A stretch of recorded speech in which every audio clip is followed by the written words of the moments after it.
Buenas tardes, mi nombre es Aura López y voy a hablar sobre la literatura infantil. La literatura infantil es un término o un género relativamente reciente que se formalizó en las primeras décadas del siglo XIX. La literatura infantil a través del tiempo ha cambiado su significado, pues sus costumbres son diferentes a las de la antigüedad comparadas con las de la actualidad. Si hablamos un poco de historia, en la antigüedad, más precisamente en la Edad Media, el acceso a los libros era muy limitado.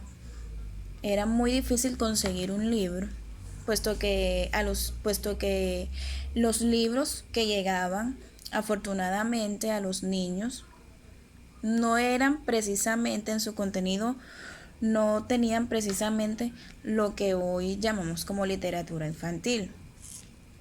En su contenido no tenían ningún tipo de acción o de ficción, sino que más bien eran tipo de cartillas donde se plasmaban las costumbres religiosas de la época.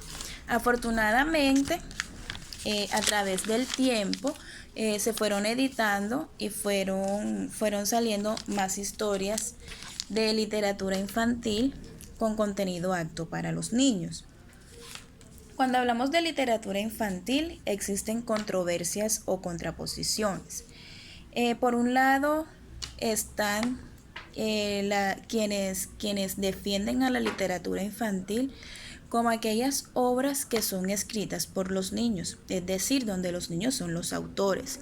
Y por otro lado están quienes creen firmemente que la literatura infantil es aquella donde las obras están escritas para los niños, es decir, en este caso los niños serían los receptores de esas obras.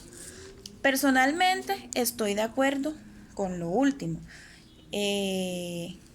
Como lo precisa Cervera en uno de sus escritos, voy a abrir comillas de lo que dice Cervera.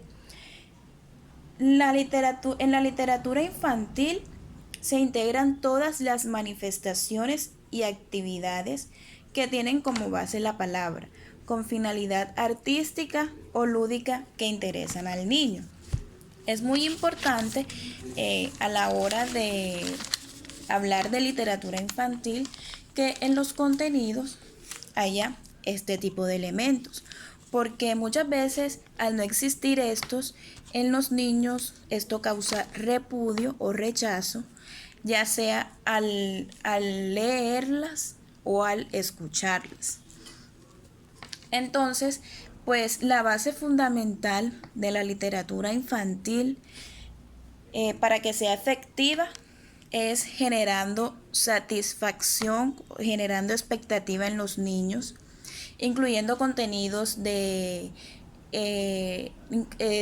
contenidos lúdicos, contenidos recreativos, de acción, de ficción, que generen amor por esta literatura. Y lo más importante es que estos libros o estos textos, estas obras, tengan una característica lineal, pues esto va a hacer que sea más fácil su comprensión e interpretación. Debemos tener en cuenta que el lenguaje o el léxico que manejan los niños es muy diferente al que manejamos los adultos. Muchas gracias.